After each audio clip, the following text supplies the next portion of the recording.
it's been a massive problem in media with journalists not being skeptical enough, lionizing leaders like in this country, Anthony Fauci, who's not been elected to do anything. He's just been appointed, but now is our king.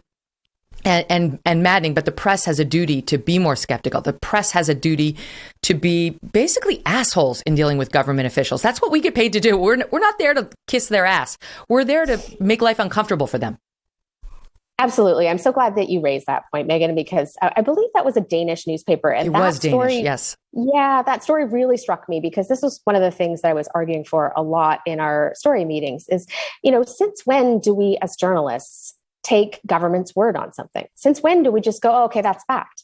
And you could go right down the line with that. You could, talk about that with pharmaceutical companies. You could talk about that with experts. You can talk about that with the debates that are going on in science right now. Science, there's never been a consensus in science before. It's unnatural to have some sort of presentation of consensus.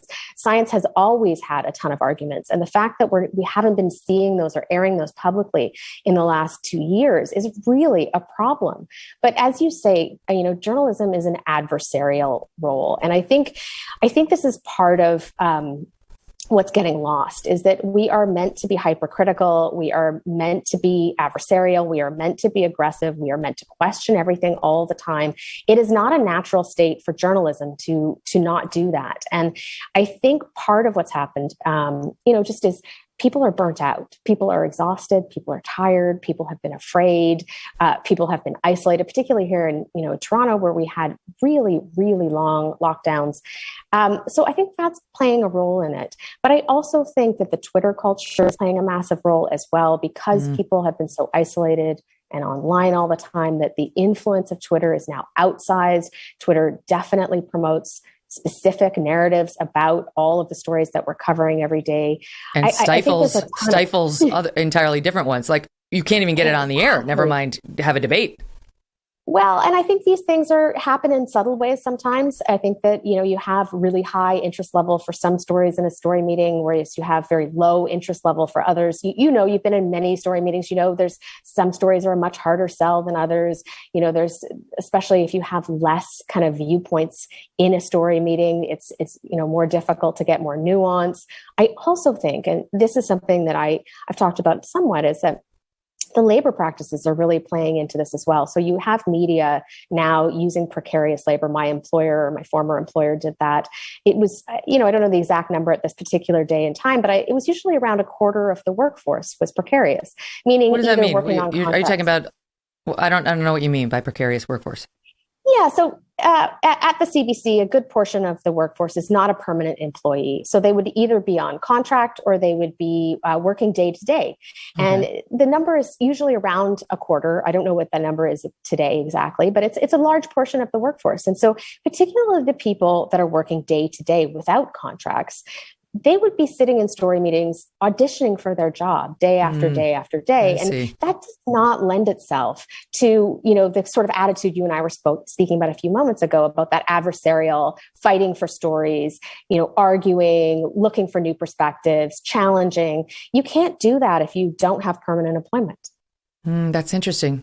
Yeah, your typical journalist, of yesteryear was like the grizzled guy who had a bottle of bourbon in the bottom of his desk, who was subversive and he was smoking a cigarette and he would challenge anybody. And he hated his colleagues and he hated the government, but he loved his pen and his audience, And now a lot of that has changed for the better. It's fine. The bourbon, that's fine. The cigarette doesn't bother me. Man, woman, that's good too. But this bootlicking situation into which we've grown is dangerous. It's dangerous for the way society works, for people's lives, leading to that apology in that Danish newspaper.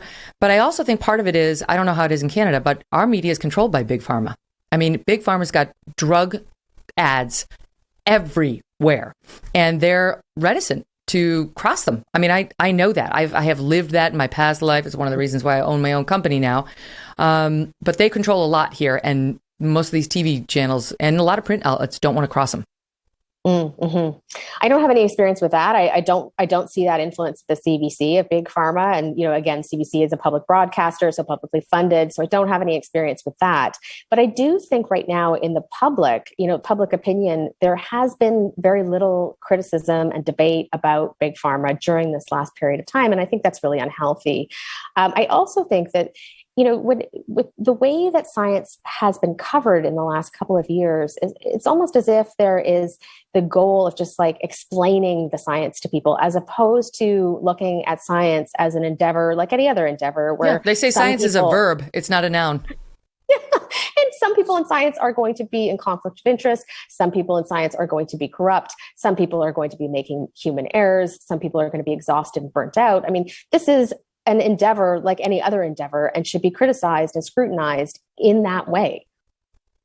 So was there anything in particular? I'm just wondering, like, if you ask me for particular instances of woke bias at NBC, I could give them to you. Conservative bias at Fox News, I could give those to you as well. What was there anything in particular that comes to mind, like that you saw, or straw that broke the camel's back? Well, there was many things. I mean, I think that the fact that the housing crisis affects so many people, and so many people I know personally, and I felt it was undercovered, that was certainly an issue. I also felt that the opioid crisis did not get the attention that it deserved. That was a difficult sell in the newsroom. People felt that was quite a depressing story. So those were some of the broader stories. I also felt, billionaire wealth didn't get any coverage at all.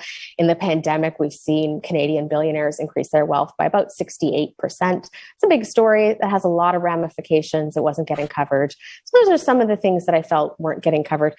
The other things were school closures.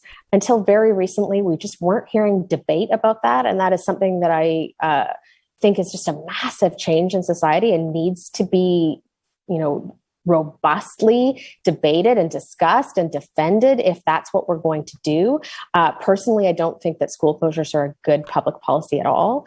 I also felt that with the lockdowns, that there just wasn't enough debate about that. And we weren't hearing any views that were critical of the government lockdown measures. Are the schools still closed? They are open as of today, but they were just closed for 2 weeks again. And this is the first time this last period of 2 weeks where I've seen more public discussion and more media discussion about it, but it really has not gotten the debate it deserves.